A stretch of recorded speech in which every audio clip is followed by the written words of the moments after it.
করলো? এজন্য করলো যে তুমি বড় হয়ে আর ওই মায়ের চোখের জিনা করাবে, বোনের চোখের জিনা করাবে, ভাইয়ের চোখের জিনা করাবে, এই জন্য তোমাকে বড় করেছে।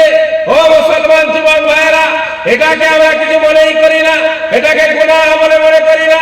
কারণ আজ বর্তমান সময়ে আমাদের জন্য আইডিয়াল মডেল হচ্ছে, আমরা যাদেরকে ফলো করছি তারা হচ্ছে বলিউড টলিউডের নায়ক নায়িকা। আমাদের মেয়েরা ফলো করছে নায়িকাদেরকে, আর আমাদের যুবকরা ফলো করছে বলিউডের নায়কদেরকে, ফুটবলারদেরকে, ক্রিকেটারদেরকে। কারোর ফ্রেন্ড হচ্ছে কেউ ক্রিস্টিয়ানো রোনাল্ডোর ফ্রেন্ড, কেউ হচ্ছে সলমান খানের ফ্রেন্ড। সলমান খান নাড়া হয়েছে, সেও নাড়া হয়ে গেছে। সলমান খান কানে দুল পরেছে, সেও একটা কানে দুল লাগিয়ে নিয়েছে। সলমান খান ওই শুকরের মতো চুল কাটিয়েছে, এই মুসলমানের ছেলেও শুকরের মতো চুল কাটিয়েছে। আর বর্তমান সময়ে আমার মুসলিম সমাজের আইডিয়াল হচ্ছে, মডেল হচ্ছে ওই বলিউডের নায়ক নায়িকারা, যারা বর্তমান পৃথিবীর মানুষের চরিত্র নষ্ট করে দিয়েছে। আজকে আমরা তাদেরকে ফলো করছি। মুসলমান যুবক ভাইরা আমার, একটা যুবক ছেলে ঘরের মধ্যে তার মায়ের সামনে গামছা পরে দাঁড়িয়ে আছে, মায়ের সামনে এত টাইট প্যান্ট পরেছে, এত টাইট প্যান্ট পরেছে। ওই যে প্যান্ট বেরিয়েছে গেঞ্জি কাপড়ের, কি বলে ওটাকে, ট্র্যাক স্যুট না কি বলে না, হ্যাঁ, 300 টাকায় কিনেছে, এমন পরেছে বেটা পুরো শরীরের সাথে মনে হচ্ছে চামড়া। এত টাইট প্যান্ট পরেছে মনে হচ্ছে চামড়া, চামড়ার সাথে পুরো চিটিয়ে গেছে। শরীরের কোন জায়গায় কি আছে পরিষ্কার বুঝতে পারা যাচ্ছে। আল্লাহর কোরআন খুলুন, 18 নম্বর পারা খুলুন। আল্লাহ পাক ঘোষণা করেছেন, কুল্লিল মুমিনিনা ইয়াগুদ্দু মিন আবসারিহিম ওয়া ইয়াহফাযু ফুরুজাহুম যালিকা আযকা লাহুম ওয়া কুল্লিল মুমিনাত ইয়াগুদ্দুনা মিন আবসারিহিন্না ওয়া ইয়াহফাযনা ফুরুজাহুন্না ওয়া লা ইউবদিনা যিনাতাহুন্না। এই আয়াতগুলির ব্যাখ্যায় উলামায়ে কেরাম লিখেছেন, সাঈদ আহমদ আলালপুরি রাহমাতুল্লাহ আলাইহি বিখ্যাত একজন মুফতি সাহেব ছিলেন। উনি একটা কোরআন শরীফের ব্যাখ্যা লিখেছেন, হিদায়াতুল কোরআন। ওই ব্যাখ্যার মধ্যে লিখেছেন, পুরুষের জন্য টাইট ফিটিং প্যান্ট পরাটাও হারাম। যেভাবে উলঙ্গ থাকা হারাম, ওইভাবে এই 300 টাকার আপনি একটা গেঞ্জি কাপড়ের প্যান্ট কিনেছেন, যেটাকে ট্র্যাকস্যুট বলা হচ্ছে, ওটা পরাও হারাম হবে। কাপড় পরেও উলঙ্গ থাকার মতো হবে। নবীজি সাল্লাল্লাহু আলাইহি সাল্লাম বলেন, রুব্বা কাসিয়াতিন আরিয়াতিন ইয়াউমাল কিয়ামা, কাল কিয়ামতের দিনে অনেক মানুষকে আল্লাহ রাব্বুল আলামিন উলঙ্গ অবস্থায় উঠাবেন। উলঙ্গ অবস্থায় তারা উত্থিত হবে। তারা জিজ্ঞাসা করবে, ওগো আল্লাহ, আজকে আমরা কেন উলঙ্গ অবস্থায় উঠলাম? আল্লাহ রাব্বুল আলামিন বলবেন, যেহেতু তোমরা দুনিয়াতেও ছিলে উলঙ্গ, আজ আখিরাতেও তোমাদেরকে আমি উলঙ্গ অবস্থায় উঠিয়েছি। তারা অবাক হয়ে যাবে, হে আল্লাহ, আমরা দুনিয়ায় কিভাবে উলঙ্গ ছিলাম? নবীজি সাল্লাল্লাহু আলাইহি ওয়াসাল্লাম বলবেন, ওই মহিলাদেরকে বলা হবে, তোমরা এত পাতলা পোশাক পরিধান করতে, যে পোশাকের ভিতর থেকে তোমার শরীর দেখতে পাওয়া যেত। পুরুষদেরকে বলা হবে, তুমি এত চুস্ট, এত টাইট ফিটিং প্যান্ট পরতে, প্যান্ট পরার পরেও তোমার শরীরের অঙ্গ প্রত্যঙ্গ লক্ষ্য করা যেত, বুঝতে পারা যেত কোন জায়গায় কি আছে। মুসলমান যুবক ভাইরা আমার, তাই নবীজি সাল্লাল্লাহু আলাইহি ওয়াসাল্লাম বললেন, ও আমার উম্মত উম্মতিরা, দুইটা জিনিসের দায়িত্ব নাও। 1 নাম্বার জবানের দায়িত্ব নাও, 2 নাম্বার লজ্জা স্তরের হেফাজতের দায়িত্ব নাও। এই দুইটা দায়িত্ব যদি তোমরা নিতে পারো, আমি মুহাম্মাদুর রাসূলুল্লাহ সাল্লাল্লাহু আলাইহি ওয়াসাল্লাম নিজ দায়িত্বে তোমাদেরকে জান্নাতে নিয়ে যাব। শয়তান আজকে আমাদেরকে এতটাই গ্রাস করে ফেলেছে, শয়তান আমাদেরকে এতটাই গ্রাস করেছে যে আমাদেরকে এমন পোশাক আজকে পৃথিবীর মানুষ দিল। তারা কোরআন পড়েছে, তারা হাদিস পড়েছে, তারা গবেষণা করে, আমাদের মতো চুপচাপ বসে নাই। আমরা মুসলমানই শুধু চুপচাপ বসে আছি। আমাদের না কোরআন নিয়ে গবেষণা, না হাদিস নিয়ে গবেষণা, না নবীজির জীবনী নিয়ে গবেষণা। আমাদের কোনো টেনশন নাই। বাস চাষি চাষ করবে, দোকানি দোকান করবে, ব্যবসায়িক ব্যবসা করবে, মাস্টার মাস্টারি করবে, ইঞ্জিনিয়ার ইঞ্জিনিয়ারি করবে, কন্ট্রাক্টর নিজের কাজ করবে, বাস চুপচাপ বসে থাকবে। এই যে আমার আগে বক্তা সম্ভবত হাত তুলিয়েছিলেন, কে কে কোরআন পড়তে জানেন একটু হাত তুলে দেখান তো। উনি তো বলছিলেন যে একজন নাকি হাত তুলেছিলেন। যাই হোক, আমার মনে হচ্ছে এখন 50% মানুষ হাত তুলতে পারবেন। আল্লাহ পাক সেটাই করুন। আর যদি এটা নাও হয়, আগামীতে ইনশাআল্লাহ হবে, আগামীতে হবে। আপনার এই গ্রামে শুনলাম এসে, আমি আগে থেকে শুনেছিলাম এই পুরো এলাকাটায় দিনিয়াত মক্তব চলে, মুনাজ্জাম মক্তব। এই মক্তব যদি 2 বছর 4 বছর চলে, যেখানে 100 টাকা 110 টাকা 120 টাকা আপনি ফিস দিয়ে বাচ্চাদেরকে পড়াচ্ছেন, ইনশাআল্লাহ 2 বছর পরে যদি জলসা হয়, এখানে বলে কে কে কোরআন পড়তে জানেন একটু হাত তুলে দেখান তো, দেখবেন ইনশাআল্লাহ পুরো মজলিসে যারা বসে থাকবে সবাই হাত তুলবে। কিন্তু আজ তো সেই পজিশন নাই। আজকে হাত তোলার লোক পাওয়া যাবে না, জানেই না কোরআন পড়তে। ঘরে একটা কোরআন কিনে রেখেছে বরকতের জন্য, জানালায় টেঙে রেখেছে, আর সপ্তাহে 3 দিন করে মৌলভী সাহেবকে শুধু মশলা জিজ্ঞাসা করে, হুজুর আমার ঘরে একটা তাকের উপর কোরআন আছে, আমরা স্বামী স্ত্রী ওই ঘরটাই ঘুমাই, এটা মশলা কি হবে বলুন? আর কিছু নাই। এটা কখনো জিজ্ঞাসা করলো না, হুজুর কোরআনটা ঘরে রাখা আছে, আর ওই কোরআনটা যদি না পড়ি এর আযাবটা কি হবে একটু বলুন তো। এর আযাব আছে কি নাই? নবীজি সাল্লাল্লাহু আলাইহি সাল্লাম বলেন, মান ক্বারাআল কুরআনা, যে ব্যক্তি কোরআন পড়লো, ওয়া আল্লাকা মুসহাফাহু, এবং কোরআনকে বেঁধে জানালায় রেখে দিল, জানালায় সাজিয়ে রাখলো। এই যে মসজিদে দেখবেন না প্রত্যেকটা জানালা কোরআনে ভর্তি হয়ে আছে, আর প্রত্যেকটা মুসলমানের ঘরে যতগুলো কামরা, আশা করি প্রত্যেকটা কামরা একটা করে কোরআন আছে, কিন্তু পড়নেওয়ালা নাই। মান ক্বারাআল কুরআনা ওয়া আল্লাকা মুসহাফাহু লাম ইয়াতাআহাদহু ওয়া লাম ইয়ানজুর ফীহি, না কোরআন পড়লো না কোরআন নিয়ে গবেষণা করলো, যা ইয়াউমাল কিয়ামতি মুতাআল্লিকাম বিহি, কাল কিয়ামতের দিনে ওই ব্যক্তি উত্থিত হবে, তার গলার সাথে কোরআন ঝুলবে। কোরআনটা আল্লাহ পাক লটকিয়ে দিবেন।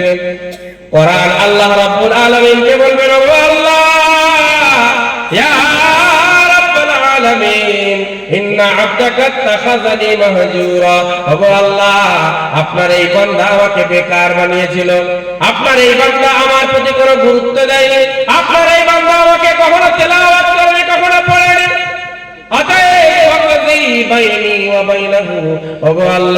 আজ আমি আপনার দরবারে বিচার দিলাম, আপনি আমার আর এই ব্যক্তির মাঝখানে বিচার করুন। আমার আপনার ঘরে যে কোরআন গুলো রাখা আছে, পড়ার সুযোগ হয় না, পড়ি না, অবহেলা করে, এই অবহেলা করার কারণে কিন্তু কিয়ামতের দিনে ধরা পড়তে হবে। কোরআন আল্লাহ রাব্বুল আলামিনের দরবারে আমার আপনার বিরুদ্ধে বিচার দিবে। আল্লাহ পাক আমাদের সকলের হেফাজত করুন। শুধু মশলা জিজ্ঞাসা করে, আপনাদের এলাকায় আছে কিনা আছে জানি না, আমাদের ওইদিকে তো অনেক বেশি। আমিও আপনাদের এলাকার মানুষ, বাঁকুড়াই জেলা আমার ঘর, ওদা থানা, চাবড়া, মেদিনীপুরে থাকি, আর মেদিনীপুর বলেই সময় এখন ছেড়ে নিয়েছি। যাই হোক, তো ওই শুধু মশলা জিজ্ঞাসা করবে, স্বামী স্ত্রী ওই ঘরে ঘুমায়, এটার কি মশলা?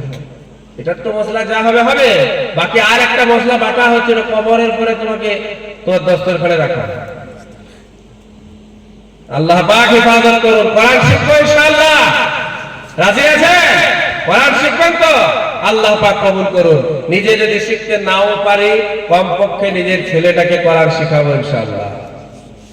তো যে হাদিসটাই বলছিলাম, দুটা জিনিসের হেফাজতের দায়িত্ব নবীজি সাল্লাল্লাহু আলাইহি ওয়াসাল্লাম আমাদেরকে দিয়েছেন, আর আমাদের একটা জিনিসকে দায়িত্ব নবীজি সাল্লাল্লাহু আলাইহি সাল্লাম স্বয়ং নিয়েছেন। তো প্রথম নাম্বার যেটা বলছিলাম, জুবান, জুবানের হেফাজত করবো ইনশাআল্লাহ। এই জুবান দ্বারা কাউকে বড় কথা বলবো না, জুবান দ্বারা কাউকে কষ্ট দিব না। আর একটা জিনিস হচ্ছে লজ্জা স্থান, এই লজ্জা স্থানের হেফাজত করব। এত টাইট ফিটিং প্যান্ট, এত টাইট ফিটিং বুরকা, আমাদের মহিলারা আগে বুরকা পরছিল, কাপড় ভালো হচ্ছিল, ঢিলা ঢালা বুরকা। বর্তমান সময়ে এখন গেঞ্জি কাপড়ের বুরকা বেরিয়ে গেছে। গেঞ্জি কাপড়ের বুরকা মানে পরলেই পুরো শরীর একেবারে চিটিয়ে যাবে, ওই বুরকা পরলেই পুরো শরীরে চিটিয়ে যাবে। ও মুসলমান মায়েরা আমার, আপনাদের জন্য বলছি, এই ধরনের কোন বুরকা পরা মুসলমান মহিলার জন্য হারাম, হারাম, হারাম। এটা মনে রাখবেন। এই গেঞ্জি কাপড়ের বুরকা, যে বুরকাটা পরলে আমার শরীরের সাথে চিটিয়ে যাবে, এই ধরনের বুরকা মুসলমান মহিলার জন্য পরা হারাম হবে। অতএব ওই হারাম জিনিসটাকে আপনি টাকা দিয়ে ক্রয় করবেন না, বাজারে খোঁজ করুন, আপনার কটন কাপড়ের ভালো বোরকা পাওয়া যাবে, যে বোরকাটা হবে ঢিলা ঢালা। বোরকা পরার নিয়মটা ইসলাম কেন দিয়েছে, বোরকা কেন পড়তে বলা হয়েছে, তার একমাত্র কারণ হচ্ছে তুমি বোরকাটা যখন পরে নেবে তোমার শরীরটা পুরা ঢাকা হয়ে যাবে। শরীরের কোন জায়গায় কি আছে সেটা বাইরে থেকে কাপড়ের উপর থেকে কেউ লক্ষ্য করতে পারবে না। মুসলমান যুবক ভাইরা, আমার যুবতী এবং আমার বৃদ্ধা মা ও বোনেরা, আমরা সকলে ইনশাআল্লাহ আমল করব। আল্লাহ পাক আমাদেরকে আমল করার তৌফিক দান করুন। তো যে কথা আমি বলছিলাম, মিন লিসানিহি ওয়া ইয়াদিহি, নবীজি সাল্লাল্লাহু আলাইহি সাল্লাম হাদিসের মধ্যে বললেন, ওই ব্যক্তি মুমিন নয়, মুমিন নয়, মুমিন নয় যার জবান এবং হাতের কষ্ট থেকে আর একটা মুসলমান নিরাপদ নয়। জবানের কথা নবীজি আগে বললেন, পরে হাতের কথা বললেন।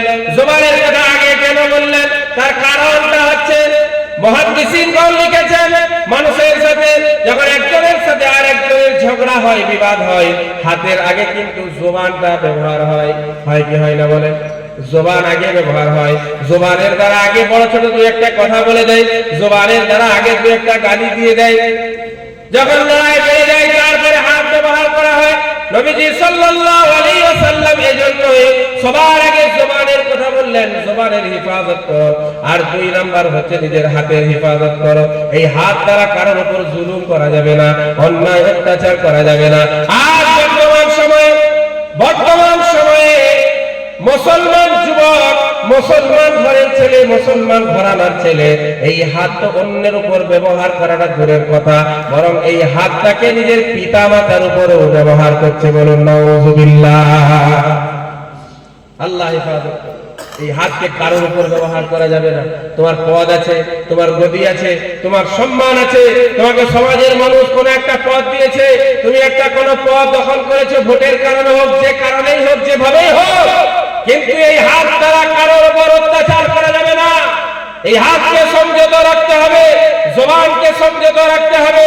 হযরত আবু বকর সিদ্দিক রাদিয়াল্লাহু তাআলা আনহু বিখ্যাত একজন নবীজির সাহাবী, বিখ্যাত সাহাবী, নবীজি সাল্লাল্লাহু আলাইহি সাল্লামের উম্মতের মধ্যে তার থেকে বড় ঈমানদার আর পৃথিবীতে কেউ আসবে না কিয়ামতের সকাল পর্যন্ত।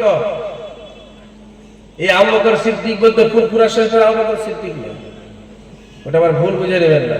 আবু বকর সিদ্দিক বলতে মক্কা মদিনার আবু বকর সিদ্দিক, নবীজির বন্ধু, নবীজির বন্ধু, ঈমান আনার আগেও বন্ধু, ঈমান আনার পরেও বন্ধু। ওই আবু বকর সিদ্দিক রাদিয়াল্লাহু তাআলা আনহুর মতো বিখ্যাত সাহাবী বাড়ির বাইরে যেতেন, যে গাছকে লক্ষ্য করে বলতেন, এই গাছ, আমিও যদি গাছ হতাম, আমাকে কেউ কেটে নিত, জ্বালানি হিসাবে ব্যবহার করে নিত, আল্লাহর কাছে আমাকে হিসাব দিতে হতো না। ঘাসকে দেখতেন, ঘাসকে দেখে ঘাসকে লক্ষ্য করে বলতেন, আমিও যদি তোমার মতো ঘাস হতাম, আমাকে গরু বছর এসে চড়ে নিত, খেয়ে নিত, আল্লাহর কাছে আমাকে হিসাব দিতে হতো না। এত বিখ্যাত সাহাবী, নবীজির সাহাবী, সুসংবাদ প্রাপ্ত সাহাবী, 10 জন আশারায়ে মুবাশশারা যারা দুনিয়ার মধ্যে জান্নাতের সুসংবাদ পেয়েছে, তাদের একজন, যার ঘোষণা আল্লাহ কোরআনে করেছে, ইয ক্বালা লিসাহিবিহি লা তাহজান ইন্নাল্লাহা মা'ানা। কোরআন 10 নম্বর পারা আপনি খুলুন, সূরাতুত তাওবা পড়লে আপনি দেখতে পাবেন নবীজি সাল্লাল্লাহু আলাইহি ওয়াসাল্লাম গারে সূরের গর্তের মধ্যে যখন লুকিয়ে গেছেন, আবু বকর সিদ্দিক রাদিয়াল্লাহু তাআলা আনহু নিজের কাপড়কে ছিঁড়ে ছিঁড়ে গর্তগুলি বন্ধ করছেন, যাতে করে মক্কার মুশরিকরা এসে তাদেরকে লক্ষ্য না করতে পারে, তাদেরকে দেখতে না পায়, এজন্য নিজের কাপড়কে ছিঁড়ে ছিঁড়ে গর্তগুলি বন্ধ করছেন। আবু বকর সিদ্দিক রাদিয়াল্লাহু তাআলা আনহু এই অবস্থা দেখে নবীজি সাল্লাল্লাহু আলাইহি ওয়াসাল্লাম বলছেন, এই আবু বকর কি হলো, তুমি এটা কি করছো, নিজের কাপড়কে ছিঁড়ছো কেন? আবু বকর সিদ্দিক রাদিয়াল্লাহু তাআলা আনহু বলেন, ইয়া রাসূলুল্লাহ সাল্লাল্লাহু আলাইহি ওয়াসাল্লাম, আমার ভয় হচ্ছে মক্কার কাফেররা যদি আমাদেরকে দেখে নেয়, মক্কার কাফেররা যদি আমাদেরকে লক্ষ্য করে যায়, আমাদেরকে তারা যদি দেখতে পেয়ে যায়, ধরে নিয়ে চলে যাবে, আপনার কষ্ট হবে, আপনার ক্ষতি হবে। নবীজি সাল্লাল্লাহু আলাইহি ওয়াসাল্লাম বললেন, হে আবু বকর, লা তাহজান ইন্নাল্লাহা মা'ানা, লা তাহজান ইন্নাল্লাহা মা'ানা। হে আবু বকর, ভয় পেও না, চিন্তা করো না, নিশ্চয়ই আল্লাহ আমাদের সাথে আছেন। বলুন সুবহানাল্লাহ। নিশ্চয়ই আল্লাহ আমাদের সাথে আছেন, আল্লাহর মদদ আমাদের সাথে আছে, আল্লাহর সাহায্য আমাদের সাথে আছে। এই চিন্তা করো না মুসলমান যুবক জওয়ান ভাইরা, সেই আবু বকর সিদ্দিক রাদিয়াল্লাহু তাআলা আনহু আমাদের মতো বেনামাজি ছিলেন না, আমাদের মতো সারা দিন দুপুর ঘল্লটারি কাটতেন না, আমাদের মতো জুয়াচোর ছিলেন না, আমাদের মতো অশ্লীল ভাষা বলনেওয়ালা মুসলমান ছিলেন না, আমাদের মতো পিতামাতাকে কষ্ট দেওয়ালা মুসলমান ছিলেন না, আমাদের মতো বিবিকে কষ্ট দেওয়ালা মুসলমান ছিলেন না, বরং এক নম্বরের মুসলমান উম্মতে মুহাম্মাদীর মধ্যে যদি কেউ হয় তিনি হচ্ছেন একমাত্র হযরত আবু বকর সিদ্দিক রাদিয়াল্লাহু তাআলা আনহু। সেই আবু বকর সিদ্দিক রাদিয়াল্লাহু তাআলা আনহু নিজের জবানকে ধরে বলতেন, হে জবান, তুমি যদি ঠিক থাকো সব ঠিক, আর তুমি যদি কোন জায়গায় খারাপ ব্যবহার করে দাও আমার আমল বরবাদ, আমার আখিরাত বরবাদ, আমার দুনিয়া বরবাদ। ও মুসলমান যুবক ভাইরা, আপনাদের কাছে আমি একটা জিনিস জানতে চাই, রাতের বেলায় আমি যখন ঘুমানোর জন্য চলে যাই, বিছানার মধ্যে আমি যখন শুয়ে পড়ি, শুয়ে আমি কি কখনো চিন্তা করেছি আজকে সকাল 6টা থেকে নিয়ে রাত্রি 9টা পর্যন্ত আমি কতগুলো গুনাহ করেছি? আজকে সকাল 6টা থেকে নিয়ে রাত্রি 9টা পর্যন্ত কত মানুষের সাথে আমি খারাপ ব্যবহার করেছি? আজ সকাল 6টা থেকে নিয়ে 9টা পর্যন্ত আমি কতবার মিথ্যা কথা বলেছি? একবারের জন্য আমার মোট 70 বছর আয়ু, তার আবার 45 বছর, কারো আবার 50 বছর, কারো আবার 60 বছর পেরিয়ে গেছে। খোদার কসম করে বলি, এমন মুসলমান আপনি পাবেন যে একবারের জন্য ভাবে নাই এই 60 বছরের একটা দিন একটা রাত তার ভাবার সুযোগ হয়নি যে আমি আজকে সারা দিনে কতগুলো গুনাহ করেছি, কতগুলি আমি নেকি করেছি। হযরত মাওলানা আশরাফ আলী থানভী রাহমাতুল্লাহ আলাইহি নাম শুনেছেন তো সকলেই? মাওলানা আশরাফ আলী থানভী, মাওলানা আশরাফ আলী থানভী রাহমাতুল্লাহ আলাইহি বিখ্যাত মানের একজন বুজুর্গ, বিখ্যাত মানের একজন আল্লাহর আউলিয়া, একজন বিখ্যাত আল্লাহর ওলি বান্দা। সারা জীবন গরিবানা হালে কাটিয়ে দিয়েছেন। হাজার হাজার কিতাব তিনি লিখে গিয়েছেন।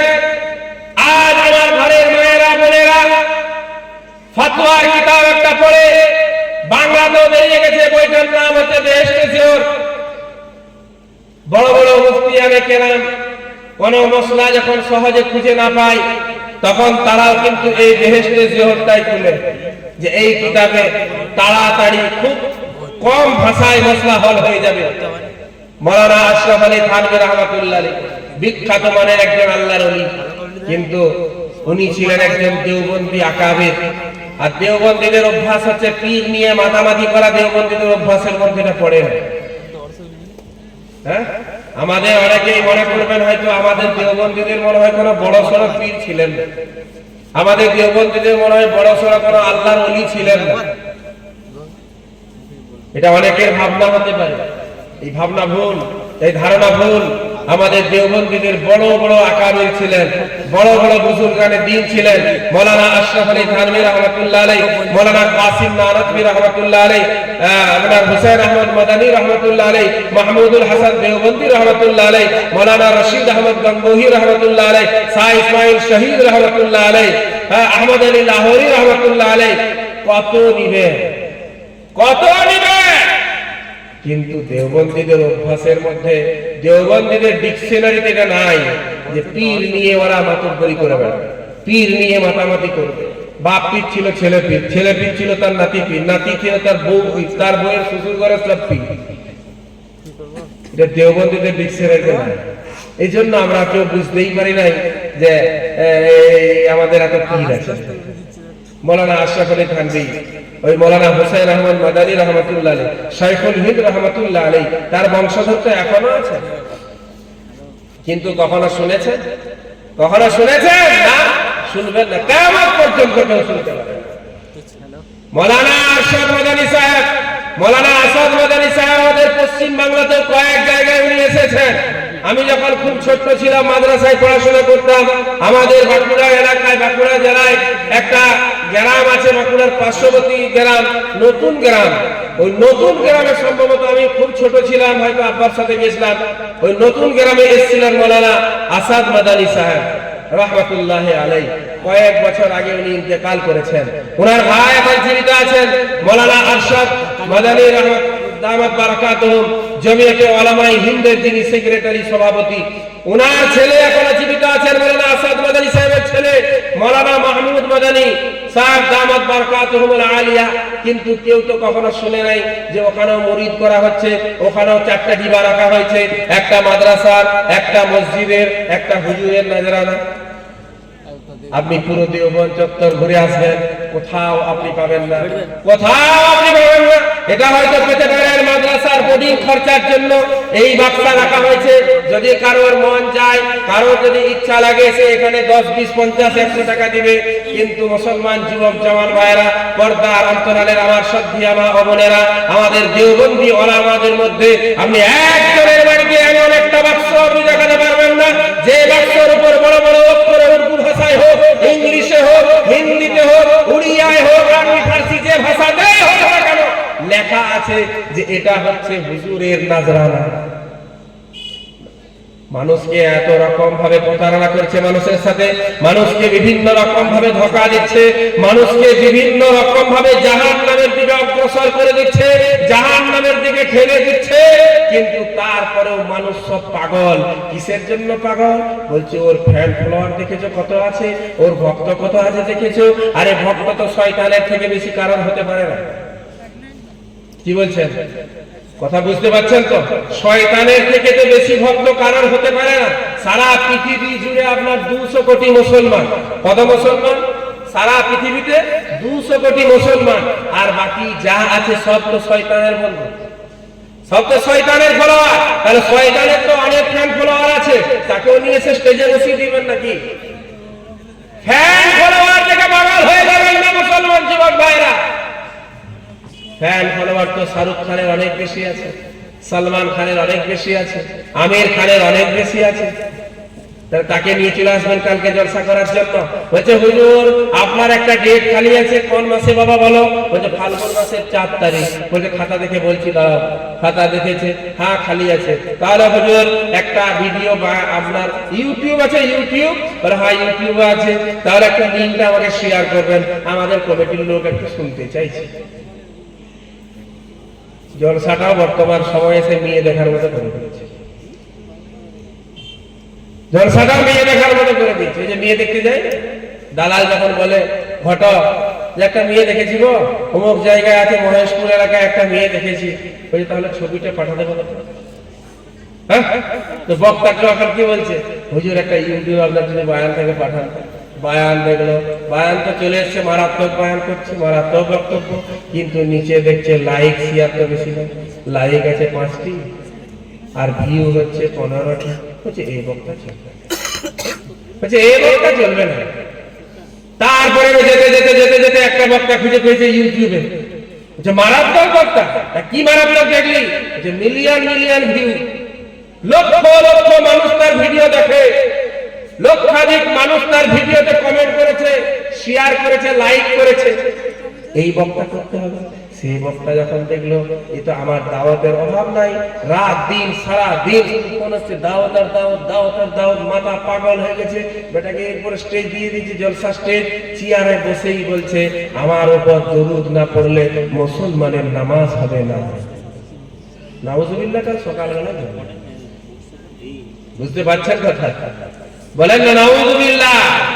আল্লাহ ইবাদত করো, আমার উপর দরুদ না পড়লে বিশ্বের মুসলমানের নামাজ হবে না। পশ্চিম বাংলার ভাইরাল বক্তা বেরিয়েছে, ওরা ভাইরাল বক্তা নয়। কালকে আমার মাধপুরে জলসা ছিল, ওখানে বলেছিলাম যে ওরা হচ্ছে বর্তমান সময়ের ভাইরাস বক্তা। কম্পিউটার ল্যাপটপ হেফাজতের জন্য একটা অ্যান্টি ভাইরাস লাগাতে হয়, হয় কি হয় না? মোবাইল ব্যবহারটাকে ঠিক করার জন্য, মোবাইলকে হ্যাক হওয়া থেকে বাঁচানোর জন্য অ্যান্টি ভাইরাস ব্যবহার হয়। তো ভাইরাসের ঔষধ হচ্ছে অ্যান্টি ভাইরাস, ভাইরাসের বিরোধী। তো ওই সকল বক্তা হচ্ছে ভাইরাস বক্তা, আর আমরা হচ্ছি অ্যান্টি ভাইরাস। বুঝতে পারছেন? এই কথা না বললে নয়। এই বক্তা বলতে বলতে বলতে বলতে এক পর্যায়ে গিয়ে আমার কি বলছে? আমি নূরের তৈরি, আমি নূরের তৈরি। আল্লাহ সমাজের হিফাজত করুন। हर साख पे उल्लू बैठा है, अंजाम गुलिस्तां क्या होगा। बर्बादे गुलिस्तां के लिए एक ही उल्लू काफी था, हर साख पे उल्लू बैठा है अंजाम गुलिस्तां क्या हो। বাগানের ধ্বংসের জন্য একটা পেঁচাই যথেষ্ট ছিল, কিন্তু যখন গাছের ডালে ডালে শাখায় শাখায় পেঁচা ভরে গেছে, ওই গাছের আর কে হেফাজত করবে?